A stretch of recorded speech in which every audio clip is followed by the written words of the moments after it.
Hello there, my love. How are you doing tonight?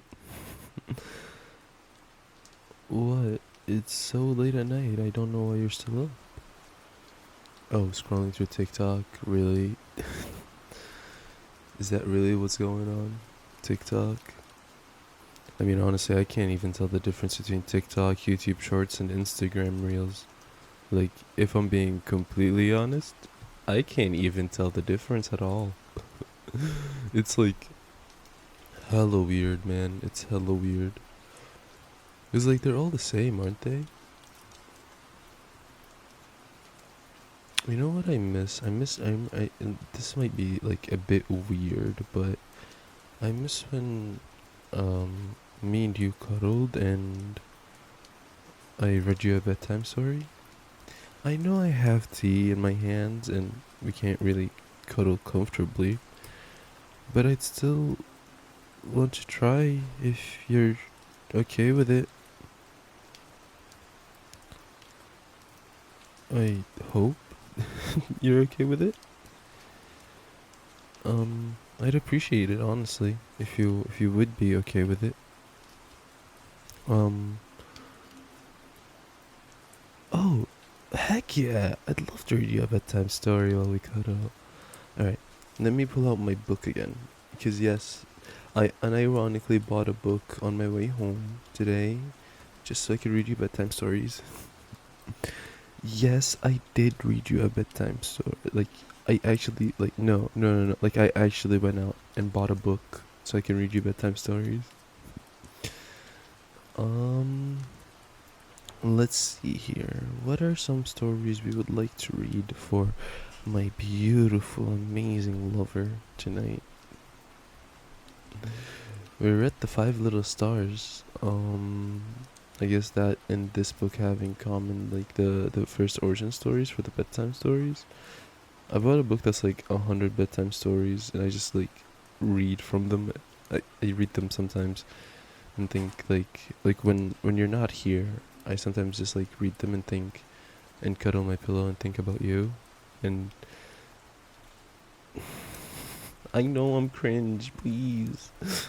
I don't need to be reminded that I'm cringe. What's a bedtime story? What's a good bedtime story? Alright, come here. I found one. I'm gonna read you a story called John Goes to the City by Brian Kometsky. I don't know why, it just seems like it's a cute little slice of life thing. And you are my cute slice of life. Well, my cute slice of heaven. Heaven on this earth. So come here. Let's cuddle. And I'll read you this bedtime story. Alright. Once upon a time, there was a mischievous raccoon named John. He lived with a man named Jim. John lived with Jim in a big house in the country. One day, Jim had to go to the city for some business. He put his tall hat. That must be one really tall if you gotta go tall, comma, tall hat. That's like one really big hat, isn't it? Jim always wore a tall hat. Again, with the tall hat. Bro, listen, if your hat ain't at least 6'7", I wouldn't even consider it tall. I just consider it mid. I know. But I can't help it. When I'm around you, I get a little too excited, and I kind of start cracking jokes and going off script. You have a strange effect on me, and I love it. It sort of brings out the best in me. I should probably continue reading the story before you end up going insane with how cringy and cheesy I am. Um, wore a tall hat wherever he went. Jim knew that if he left John alone, he would most likely get into things that he shouldn't. Jim didn't like to leave John alone, and Jim knew he had to take John with him to the city.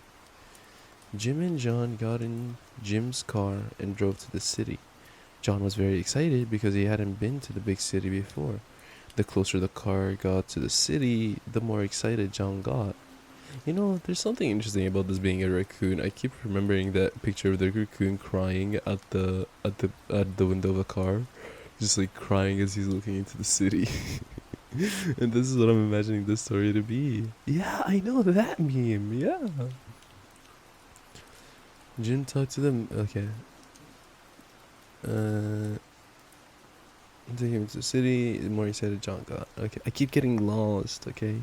I get lost in your eyes, baby girl. I get lost in your eyes. Jim and John got in Jim's car and drove to the city. The more excited John got. Okay, okay. Finally, they came to the hotel. Jim told John to stay in the car. Jim talked to the man at the front desk and he booked a room for two. Jim wanted to see how John was doing. When Jim went to the car was gone. Pardon me, wait, what? When Jim went to the car was gone. Um,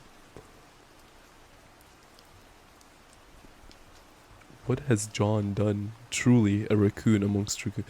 Oh my god, it reminds me of Sly Cooper. I know I should focus on reading you the story, but when I'm around you, I get all excited and kiddish and stuff. Please cut me some slack. Pretty please. Thank you, I love you.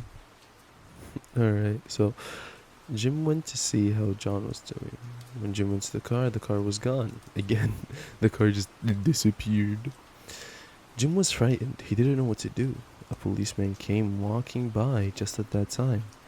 Jim was happy to see him. He ran into the policeman and said, "My car is missing and John is in it too. Oh no, my raccoon." Honestly, I wouldn't just run to the police. I'd run to the president himself if you went missing. I'd be like, "My lover is gone. Bring them back. I want my lover." And I just like just get taken off to an insane asylum. Most likely, yeah.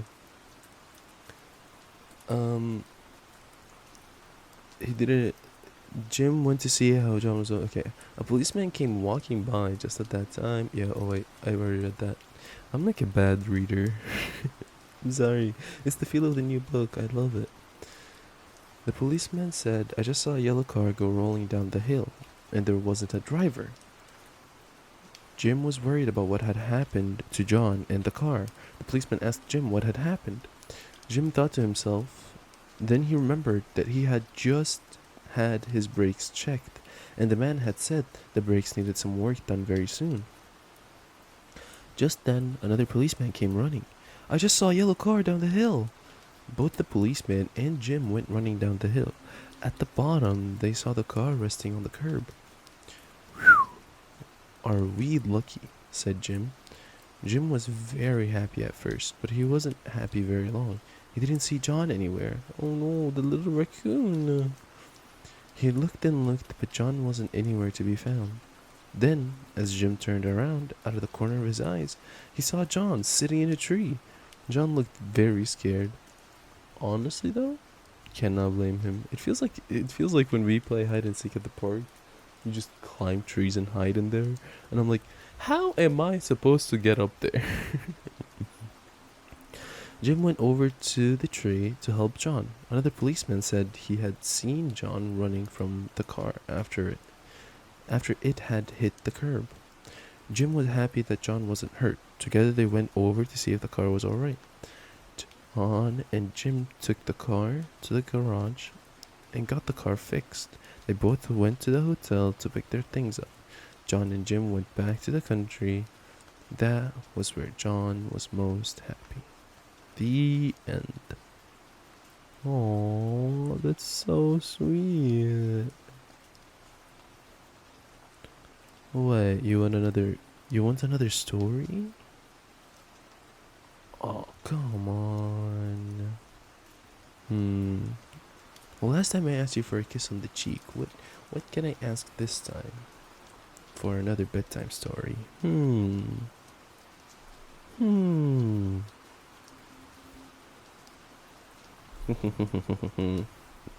Oh, you don't like it when I do the Waluigi laugh? You don't like it? Alright, alright. I want you to promise me that we will have a cuddle session while we listen to my favorite album ever, the Growing Up Volume 3 by Alex. You gotta promise me that. And gotta give me another kiss on my cheek. And I want one on my nose as well. So a kiss on my cheek, a kiss on my nose, and then I want us to listen to my favorite album, which is Growing Up Volume 3 by Alex. Okay? Okay. Bet. Okay.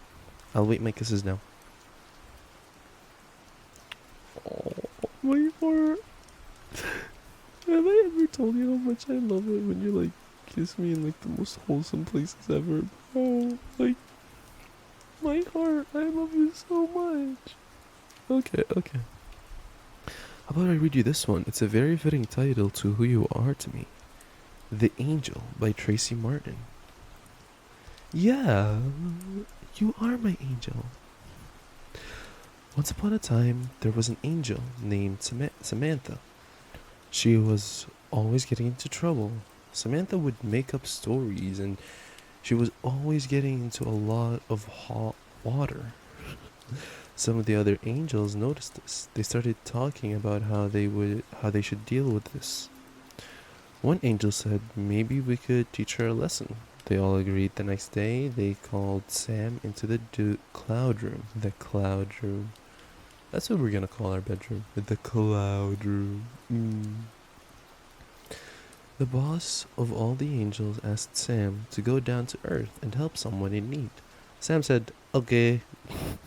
I'm not even joking to you. It's written, "Okay," like double wide with a G in the middle. Okay. Like a small baby. But there is one thing that you must remember, the boss angel said. You will not have any powers. Sam did not think this was fair. The big boss gave Sam a very nasty look and he ordered her, "Go." Down to Earth she went. She had to find someone in need of help. Samantha looked and looked all over the place. On one street corner, she spotted two kids and a small dog. Sam came up to them and asked how they were doing.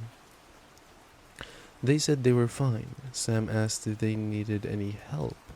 One child looked at her very strangely and said no. And she moved on. Wait, is that how it actually goes in the text? One child looked at her very strangely and said no. She moved on. I'm not even joking. This is literally how it goes, word for word. One child looked at her very strangely and said no. She moved on. It's like the one Kratos sound, the no. Next, she saw two animals wandering around. They look lost, she said to herself. She went up to them and they began to bark at her. Sam became very scared and upset. She did not know what to do. She calmed herself down and started to talk to them. When they heard her voice, they stopped barking at her. The angel felt very happy, and she helped the little dogs find their way home. Samantha was thinking to herself, if I could help instead of being bad all the time, then I would feel good about what I have done. Oh, that's so sweet. When the little angel got home, the boss asked her if she had learned a lesson. Sam told him that she had. The big boss was very pleased. Oh, are you gonna make fun of me because I struggle? Well, guess what? You still gave me the two kisses. And we're gonna listen to my favorite album later. So who's the loser now? No, you're not a loser. You're my lover, and I love you so much. When Sam left the room, all the little angels asked her if she was alright. Sam said yes. Everyone was happy. Then Sam and the other angels said their prayers and went to sleep. You know, wasn't like, because I didn't read these stories before, but I just looked at The Angel as the title and I was like, oh my god, that's you. And I was like, oh my god, I need to read you this. And then I realized now it was just like, learn a lesson to be kind, not about how cute you really are. So I feel a bit scammed, but Oh, you're asleep. Oh man, you look so cute when you sleep. I love you so much, sweetheart. Sleep tight, my angel. I hope you have the sweetest dreams ever. I love you so much.